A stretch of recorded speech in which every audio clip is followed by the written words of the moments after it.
there are not just messages that the Tories want voters to have in their minds as they vote, but also numbers. There was this poll last night, the Times YouGov one. It's the one that very senior figures in the Conservative Party say is the one they most trust. It gave the Tories a 28 majority.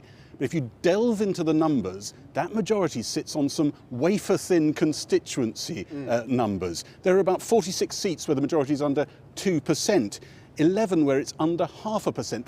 That's nothing. That could blow away in a draft. And what the Tories want voters to focus on is those numbers, the detailed numbers, the competition within certain seats, rather than that idea that they're sweeping to power on a majority, because they think voters have this tendency. They did it in 2017 to try and clip your wings if they think you're going in with some kind of majority. And then there's the messaging. They have made some advances, the Tories, on the NHS, but they know that a lot of the past reputation has not been eradicated. A lot of potential Tory voters are concerned about that. They want the voters probably not to be focusing too much on the NHS as they go to the polls, but focusing on that message, get Brexit done, or get Brexit off the telly, which effectively, in some ways, some of them think it is. The country faces just about one of the biggest choices in terms of political direction that we've seen for a very, very long time. But what you find when you're going out talking to voters again and again is that a huge chunk of them are agonising over that. They absolutely aren't comfortable with voting for one or the other, but they insist they will make that agonising decision, many of them, and do their democratic duty tomorrow. Matt, look, who's I've here? come to deliver your milk this morning. Really, thank you very much. I'm so kind of you. The Dawn photo op shows you're straining for every vote. Boris Johnson doing the milk round in Pudsey this morning. I wish I put my wake-up on now.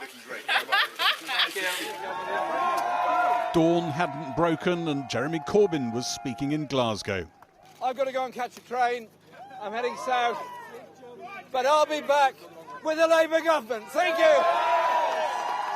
Back in Pudsey, a newer election tradition, avoiding the interview you promised a national programme. Morning, Prime Minister. Will you come on Good Morning Britain, Prime Minister? I've just had a reaction here from one of the minders. OK, don't need to push, thanks very much. On his face. Wow. That minder. You're not getting near Boris. Prime Minister, will you come on Good Morning Britain and deliver on your promise to talk to Piers and Susanna? We're ready to go. We're live on ITV right now. Prime Minister, we have an earpiece in my pocket. Right, he's been taken inside, into the freezer. He's gone into the fridge. And I just let you know this, I've not come here to deliver milk or to hide in a fridge. Jeremy Corbyn was responding in Middlesbrough, where he attacked the Prime Minister's truthfulness in campaign events. My job, Leader of the Opposition, is to ask him a question. So I said, where are these 40 new hospitals going to be? Not really sure. Back in Pudsey, Boris Johnson was trying to frame the campaign as a choice between him or a hung parliament.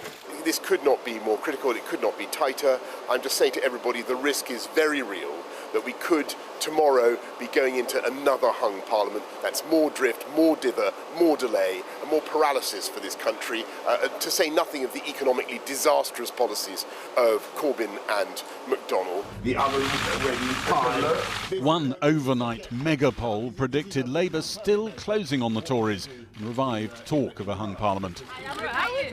Campaigning in Edinburgh, the SNP leader said that would be the best result possible. John Curtis, the polling expert, has said there's zero chance of a majority Labour government, so if we don't want a majority Boris Johnson government, a hung parliament, with the SNP on Scotland's behalf, holding the balance of power, able to progress the right policies and values, I think that is the best outcome in this election, this flawed election perhaps, for Scotland.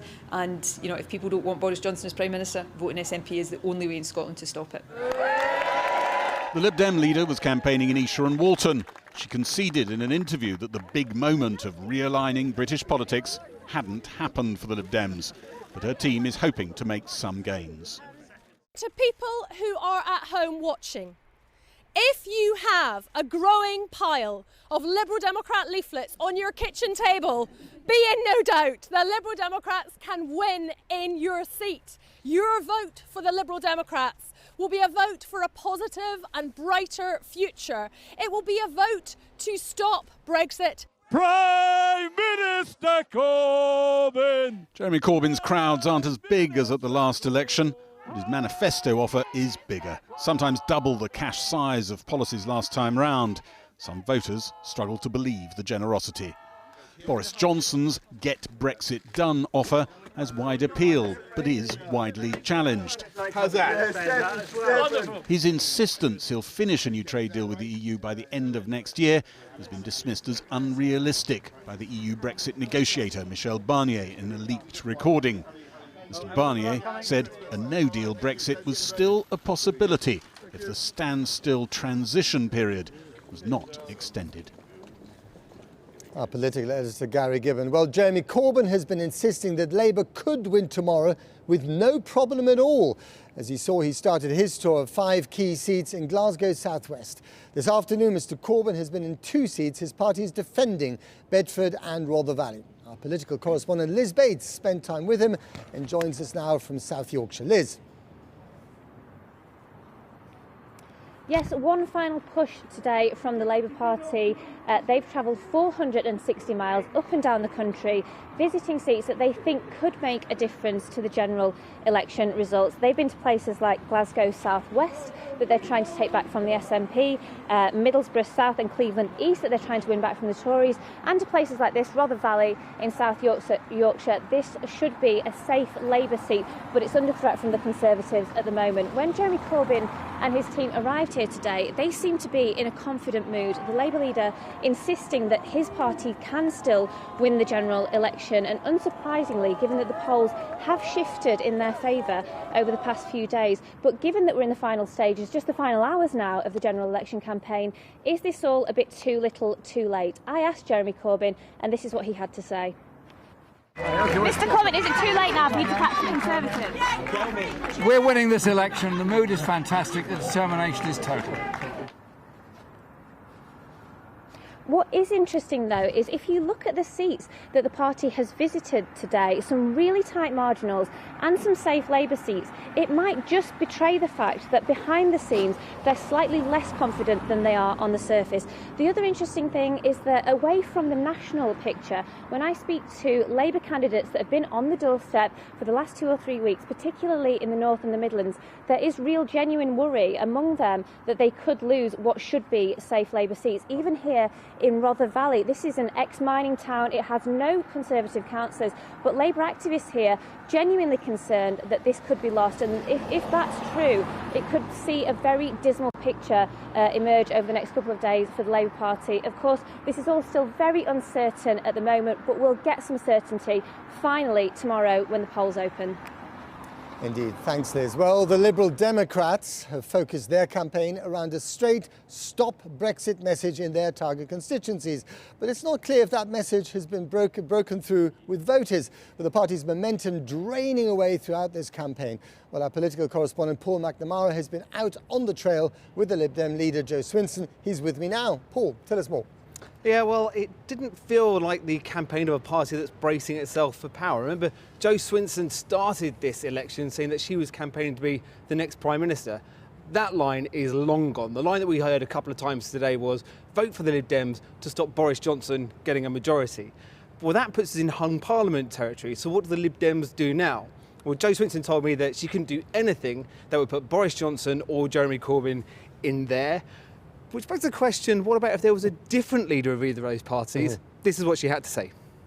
It's entirely possible that if no party wins an overall majority, that the leadership of the 2 big parties may well change, and we'll address any circumstance once we see what that is. I'm not going to get into all the hypotheticals with you. But this isn't a hypothetical, is it? It is a hypothetical. When we don't know who that would be, right? So there's a scenario where there are people who are leading the campaign to remain and very positive about that. There's also a scenario where the Labour Party still ends up being neutral on Brexit. So we don't know how things will look, but we do know that the more Liberal Democrat MPs there are in the next Parliament, the greater the chance of stopping Brexit.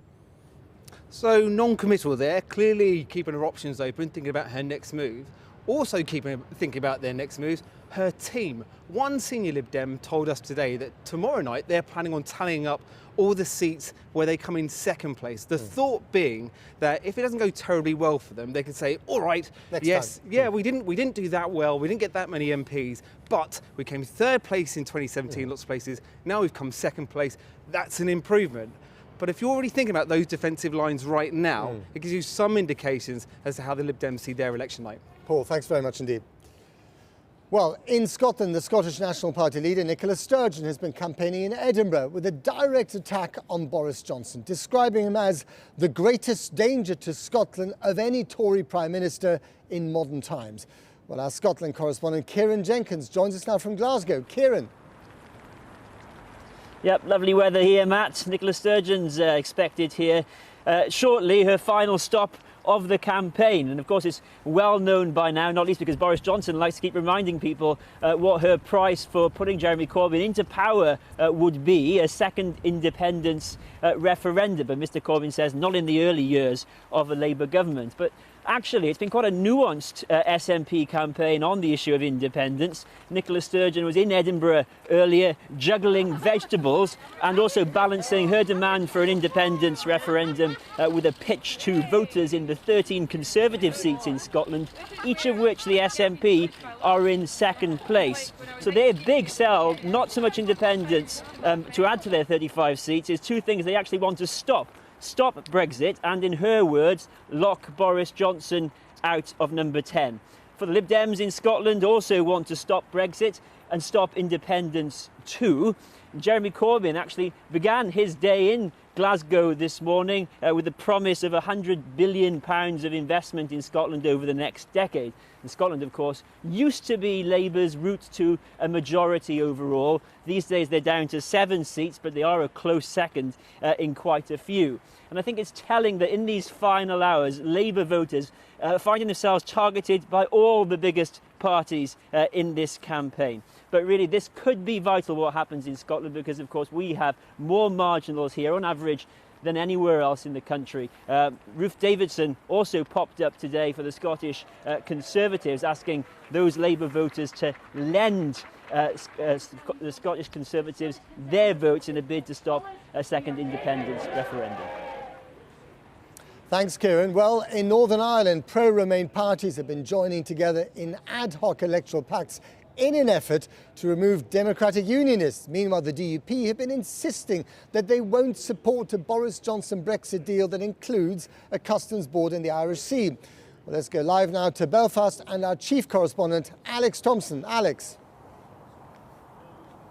Yes, and as we know, that power block of DUP MPs, 10 returned at the last election, crucial for keeping various Conservative governments in power. But a rock and a hard place for them. They cannot stand Jeremy Corbyn, and yes, that is personal, but they also can't stand what they see as the betrayal of Boris Johnson's form of Brexit with, as they see it, a border down the Irish Sea. Here's what a senior figure, Sir Geoffrey Donaldson, told us this afternoon.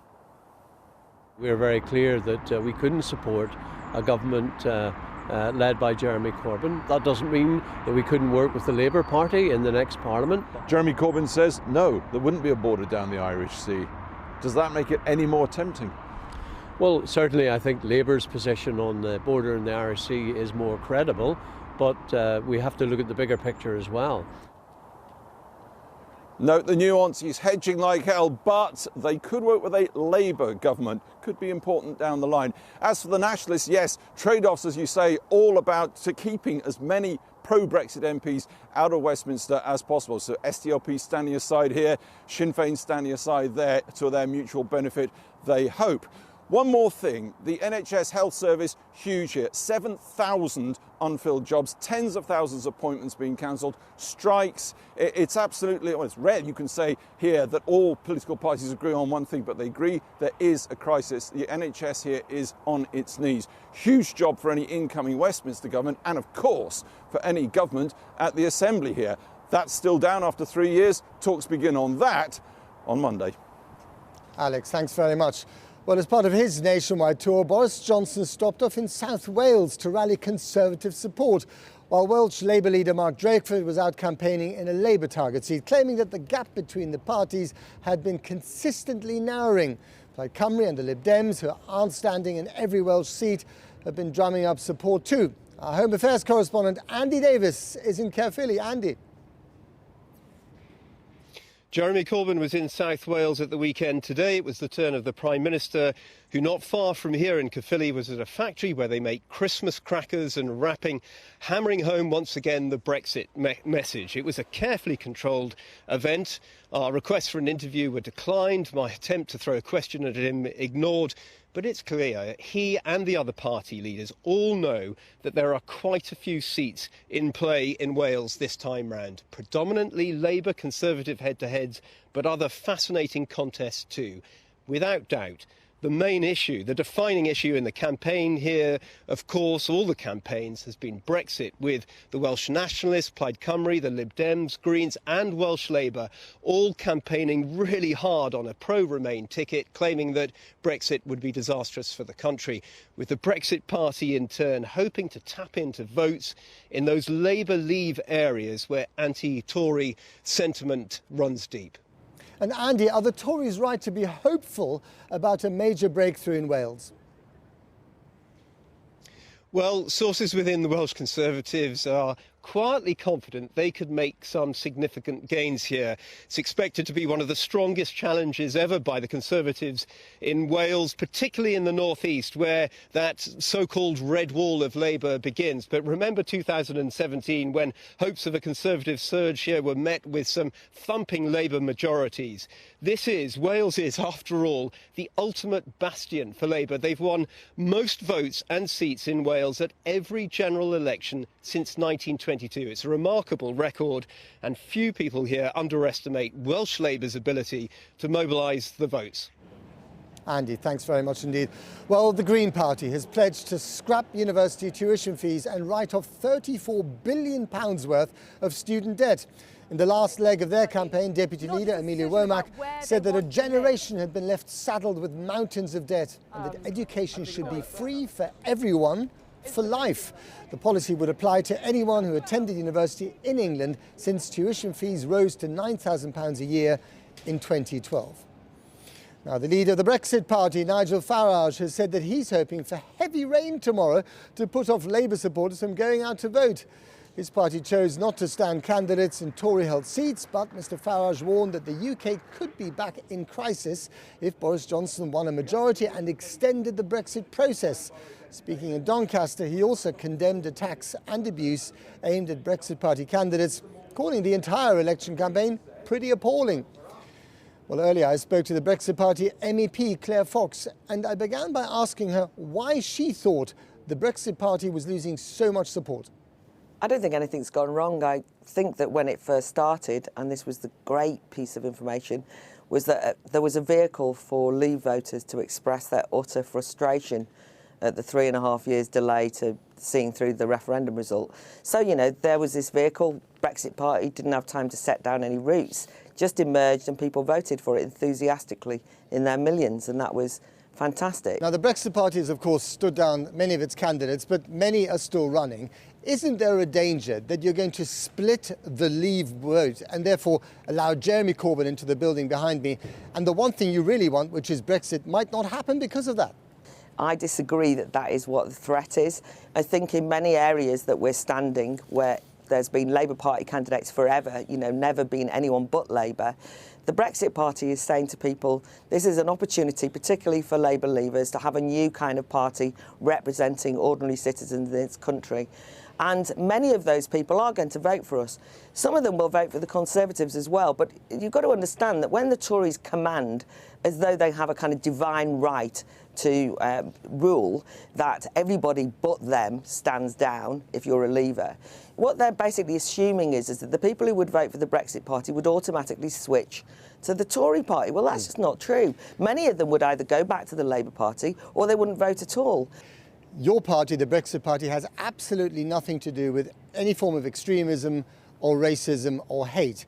And yet we uncovered a story at the beginning of the week that in the constituency of Hartlepool, where the party chairman Richard Tice is running as a candidate, this is your key target constituency, one elected councillor and a paid party worker who've now been forced to resign were using extraordinarily offensive racist language. Absolutely. What's your reaction to that? Absolutely. Vile bigotry.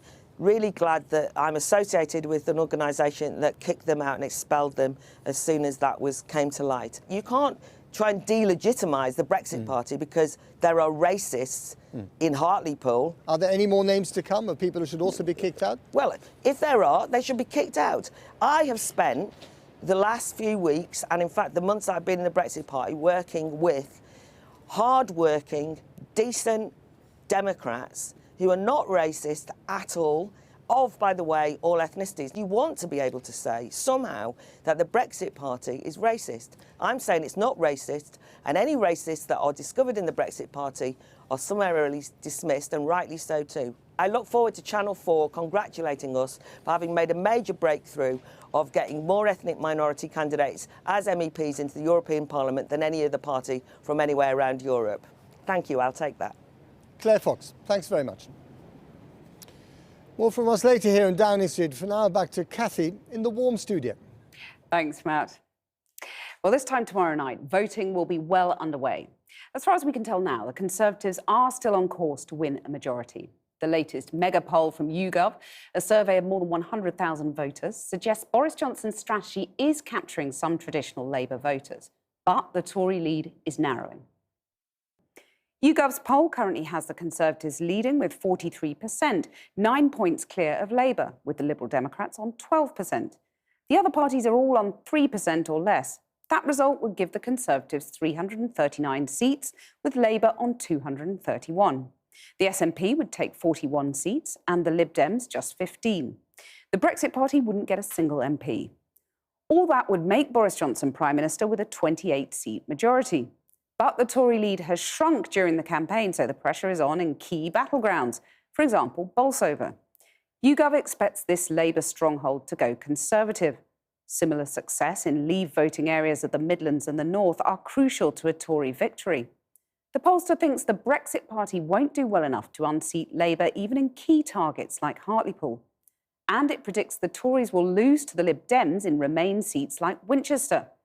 But it thinks Foreign Secretary Dominic Raab is one of the big Tory scalps that will hold on, just. And in Scotland, the SNP would take back East Renfrewshire from the Tories along with 4 other seats, although these losses are more than covered by projected Tory gains from Labour in England. Well, joining me now are James Johnson, who was a special advisor to Theresa May, the actor Steve Coogan, who's been supporting the tactical voting campaign, and Sienna Rogers, the editor of Labour List. James Johnson first, who do you think the momentum's with at the moment? So certainly at this point, you know, with this YouGov poll that's shown the Conservative majority going down over the last couple of weeks or so, it seems to be with Labour. I think the sort of NHS moment on Monday with Boris Johnson pocketing that picture of the sort of boy in A&E, you know, was a moment that cut through.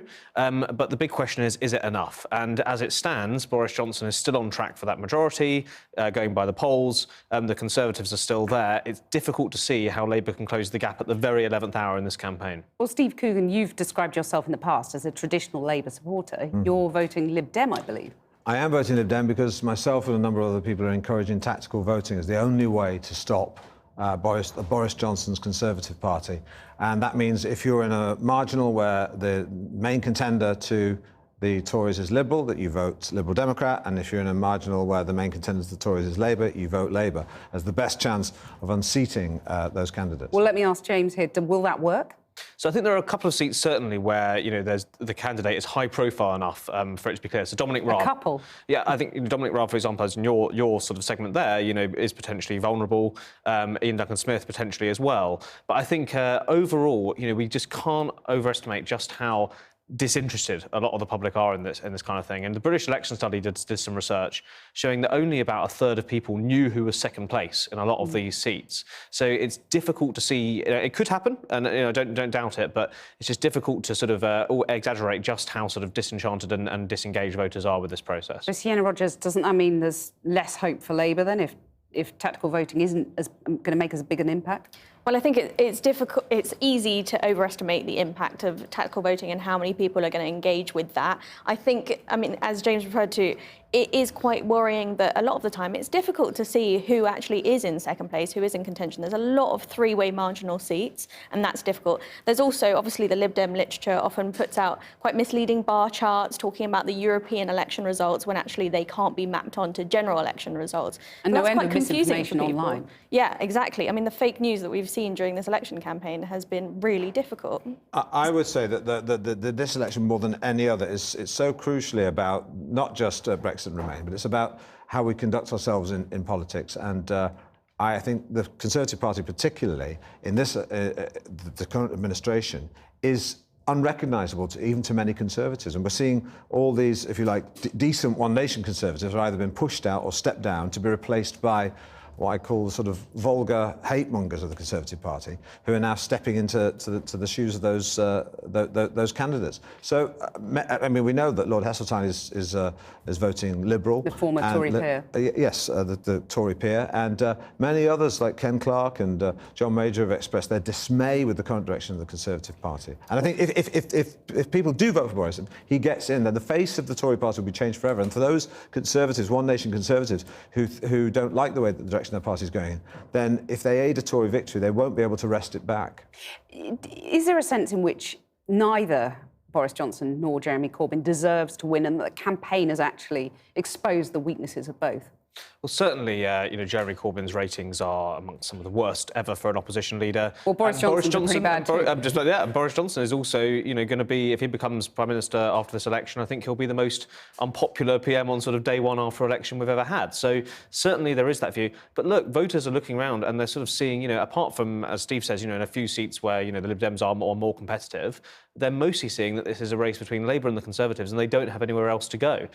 So there certainly is that gap, just no one's currently taking advantage of it. I would say that realistically, Labour is not going to win this election. But a vote for Labour or Liberal in the constituency where it counts, it is a vote to stop Boris Johnson and stop... So Labour's the lesser of two evils, in your view? I think if we have a hung parliament, then it will enable us to regroup and prevent... Certainly, it will lead to... If there is a hung parliament, there's no doubt about it, it will lead to a second referendum. It could be years of chaos. For Tory Remainers, it will be a second referendum, and people should be bound by the result of that second referendum. We now have more information. We know what Brexit means. There's more that we know the implications of it. So that will be that. If any Tory Remainers out there, they need to not vote a Conservative if they want to create a hung parliament, because that will get the thing that they want, which is a second referendum. I mean, I would say it's quite ironic that we're talking about how Boris Johnson has basically kicked out a lot of these people in his party that are, moderate Tories. And that's the kind of thing that Jeremy Corbyn had been accused of doing, that sort of thing, for a long time. And he's not the one who's done it. It's the Prime Minister who's done it, who's reshaped the future parliamentary Tory party. But plenty of formerly mainstream Labour MPs and supporters have drifted away as the party has gone more to the left. I'm not sure about that. I mean, I think we could see a consolidation of the Labour vote, and certainly the Remain vote behind Labour. So you're right. I mean, there's Ian Austin and there's Ivan Lewis. There were some Labour MPs who actually supported Leave, and they've drifted away from the Labour Party, and they're supporting the Tories in this election. And but a lot of that is just kind of vindicating Labour activists' view that they were Tories in the first place. I think a lot of this, of course, that we have a printed press that's controlled by about sort of 5 billionaires who are sort of favouring and skewing the argument, framing it against Jeremy Corbyn, using anything they can throw at him because they don't want higher taxation, they don't want to affect their businesses or affect their stock value. So I think that you have to take all that with a pinch of salt. And it's also worth saying that Dominic Cummings won't let Boris Johnson do any long-form interviews, and the reason of that is because he doesn't have a full grasp of the facts. So I don't think it's not even about him being right-wing or conservative. I don't think he's actually up to the job of being Prime Minister. Well, it is pretty extraordinary, hiding in a fridge and pocketing the phone of the reporter, as you talked about earlier on. It's been an extraordinarily evasive campaign from Boris Johnson, hasn't it? It has been. I mean, look, the sort of tragedy of this is that I think the Conservatives will be sort of looking back at that campaign and saying that largely, that's meant they've played it safe and that they've managed to get their core message across. Look, the key thing I think about this is that we've got to remember that there are lots of Leave voters out there who used to vote Labour who now do not feel they can vote for Jeremy Corbyn or the Labour Party because they feel like it's left them behind. We did focus groups with Channel 4 News. I conducted them, and these voters were, they were instinctively Labour on the NHS, but they looked at Jeremy Corbyn and felt that they had abandoned them. happen. And I'm afraid that, you know, the sort of, people on Twitter, people saying, you know, backing a second referendum or backing Remain, you know, often forget that there are these voters who feel like they've just been ignored by the Labour Party. Very briefly, I just wonder what your alter ego, Alan Partridge, would make of it all. Well, Alan Partridge is ill-informed and ignorant, and therefore he's a Conservative and a Brexiteer. So there you go. So he'd be voting Boris Johnson. Yes, because and I, by the way, saying, I think that the reason the Tories don't invest as much money in education is because they depend on a certain level of ignorance for their support. I've got to get you to respond to that. Well, I mean, you know, I don't want to cause a fight with Steve Goon, but you know, I would say that... It's OK, Alan Partridge is on your side. But I'm sorry, but this is exactly the attitude that means that these long-term Labour voters, who are good people, are leaving the Labour Party and going to the Conservatives, because people like Steve and people in the Twitter bubble and in the London bubble are saying they're stupid. Celebrities patronising people and telling them how to vote is a little bit stomach-churning, isn't it? Well, I could say nothing, but the fact is that if you make a difference or you can say anything that will help influence the election, I think it's sort of you're honour bound to do that. And as we've seen, lots of Tories and plenty of Tories are deserting the Conservative Party at the moment because it's a party they don't recognise. I'm really sorry, we've got to end it there. But Sienna Rogers, Steve Coogan and James Johnson, thank you very much for joining me.